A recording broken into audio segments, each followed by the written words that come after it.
Hello, welcome to Engineer's Gospel. In this video, I'll talk to you about how you can do a spiritual communion. Sometimes when you are not in a state of grace, when you haven't confessed or you didn't get an opportunity to confess, so to speak, then you wouldn't be able to receive the Holy Communion during the Mass, right? So at that time, you can do a spiritual communion instead.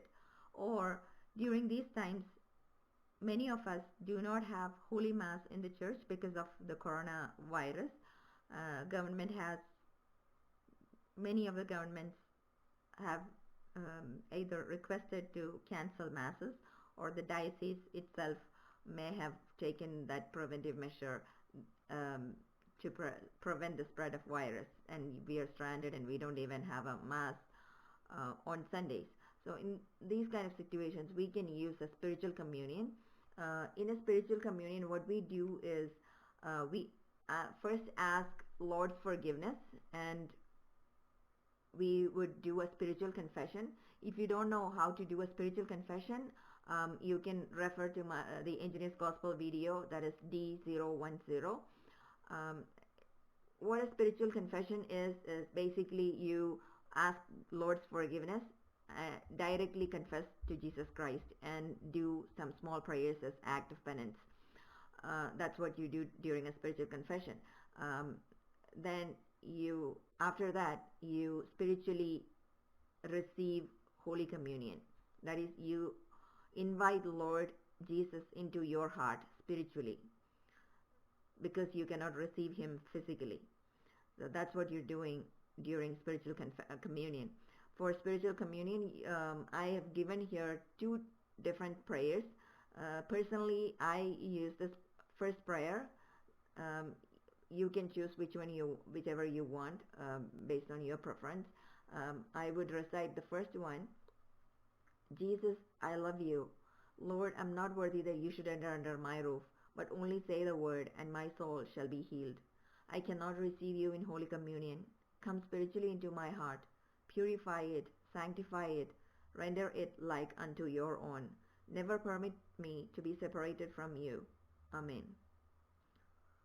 So this is the prayer that I use for my spiritual communions.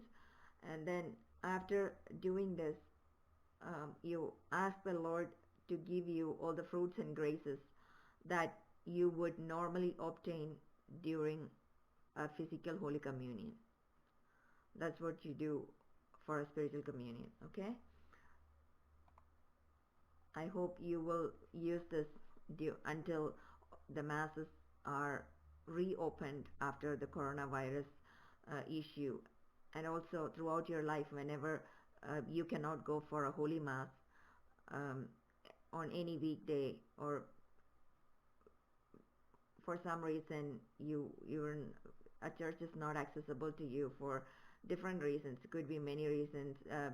Maybe you're in Saudi Arabia, or maybe because you're in some remote areas where there is no church, or you don't have proper transportation. You're in this foreign country where you don't have a friend or relative to take you to the church.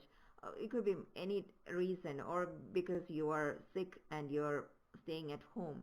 Whatever be the reason, if you cannot receive Holy Communion, you can do this. You can do a spiritual confession followed by receiving a spiritual Holy Communion. And I must tell you, I have used both of these many times, and it has been a very big blessing.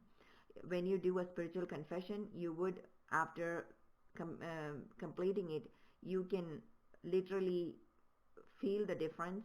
You can see the love of Jesus pouring out into your heart once you make that spiritual confession. And also when you receive Holy Communion, you can see the amount of peace and the grace that comes in with that act. Try it, and it works.